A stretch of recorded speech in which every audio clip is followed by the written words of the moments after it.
Hello नमस्कार दोस्तों, कैसे हैं आप? आशा करते अच्छे होंगे और आपकी तैयारी भी अच्छी चल रही होगी। तो सबसे पहले आपको गुड न्यूज़ दे देते हैं, वो आपके यूपी पीईटी की जो नोटिफिकेशन है वो आउट हो चुका है और इसके फॉर्म है वो मई में स्टार्ट हो जाएंगे। और इसके बाद आपके जूनियर असिस्टेंट है उसकी एग्ज़ाम डेट आ चुकी है, उसके लिए आप तैयारी करिएगा। और अब बात करेंगे उत्तर प्रदेश जो आपके रेडियो हेड ऑपरेटर है इसके फिजिकल के बारे में। आपके फिजिकल हैं वो कब से होने वाले हैं और फिजिकल से पहले आपको क्या करना है, आपको फिजिकल की तैयारी करनी है कि नहीं करनी है, आपके जो केस चल रहा है उसका क्या होगा, आपकी CRL जांच होगी उसका क्या होगा। तो इन बात में हम वीडियो पे बात करने वाले हैं। दोस्तों आपको जैसा पता है कि 28 तारीख को सुनवाई थी, लखनऊ बेंच में आपकी सुनवाई थी। सुनवाई कुछ विशेष नहीं है, सिर्फ इतनी सी है कि अगर आपकी CRL जांच हुई थी तो आपने बच्चों को बाहर क्यों नहीं किया, बस इतनी सी बात है। बाद बाकी जो हाई कोर्ट सुप्रीम कोर्ट निर्णय दे चुका उसके खिलाफ डिस्ट्रिक्ट कोर्ट कभी नहीं जाएगा, लखनऊ बेंच कभी नहीं जाएगी, जिसमें डिप्लोमा और डिग्री वालों को बाहर किया गया था। सिर्फ अब बचता है कि आपको CRL जांच हुई है उसमें बच्चों को बाहर नहीं किया गया, इसी के आधार पे ये केस किया गया था, इसी के आधार पे ये री एग्ज़ाम हुआ था। तो क्या लगता है आपको री एग्ज़ाम होने से सभी समस्याएं समाप्त हो जाएंगी? नहीं, बिल्कुल भी सभी समस्याएं समाप्त नहीं हो सकती। बस ये मान सकते हैं कि कुछ समस्याओं का समाधान हो सकता है। जो पहले अगर बड़े स्तर पे नकल की गई थी तो अब हो सकता है छोटे स्तर पे हो या फिर बिल्कुल ना हो। यह भी संभावना है कि बिल्कुल ना हो, क्योंकि ऐसा नहीं है कि मतलब जो नकल माफिया होते हैं वो हर बार आपकी नकल करवा दें, ऐसा नहीं है। तो इसलिए सिर्फ री एग्ज़ाम को लेकर है, लेकिन हमको लगता है कि री एग्ज़ाम आपका नहीं होगा।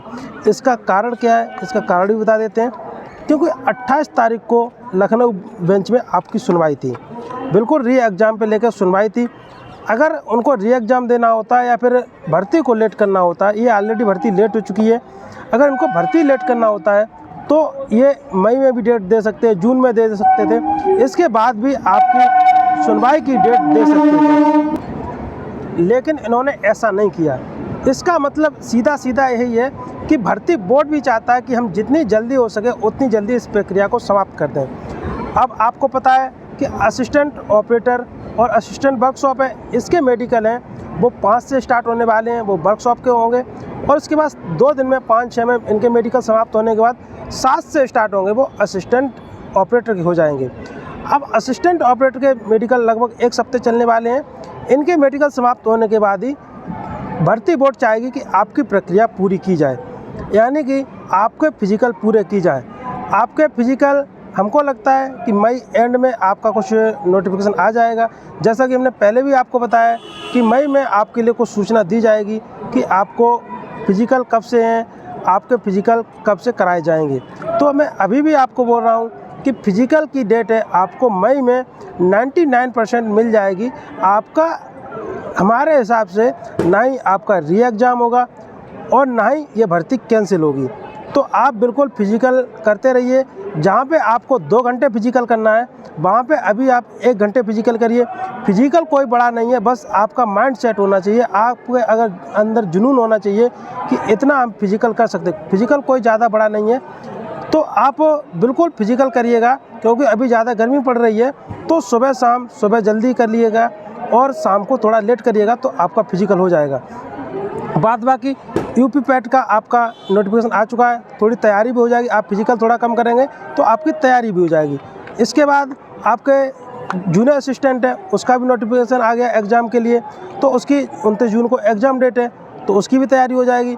और इसी के साथ CRL जांच क्या है, CRL जांच तो आपकी असिस्टेंट ऑपरेटर में भी हुई थी, लेकिन उसका भी अभी तक कोई भी तोड़ नहीं निकला और उसकी भर्ती है वो फाइनल स्टेज पे पहुंच चुकी है। यानी कि जो फाइनल स्टेज है वो DV है और भर्ती कहाँ DV तक पहुंच चुकी है। जैसे ही असिस्टेंट ऑपरेटर के आपके मेडिकल हो जाते हैं तो फिर उनकी प्रक्रियाएँ पूरी हो जाएंगी, फिर बस उनकी ट्रेनिंग बचेगी। तो आप सोचिएगा उसमें भी CRL जांच हुई थी।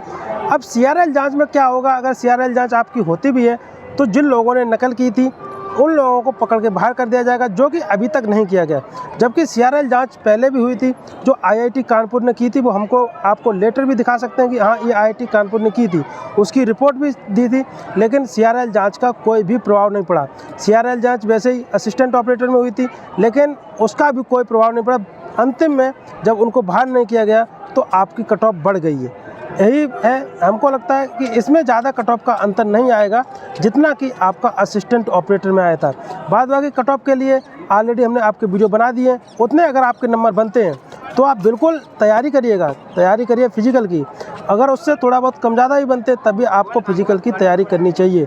और अगर कुछ और संशोधन होगा और फिर आपके फिजिकल के बाद कितने बच्चे पास हो रहे हैं, उसके हिसाब से लास्ट में आपकी मैं एक और बार बता दूंगा आपकी फाइनल कट ऑफ कितनी जाने वाली है। इसी के साथ इस वीडियो में यहीं तक, मिलते हैं नेक्स्ट वीडियो में नेक्स्ट अपडेट के साथ। थैंक यू, धन्यवाद।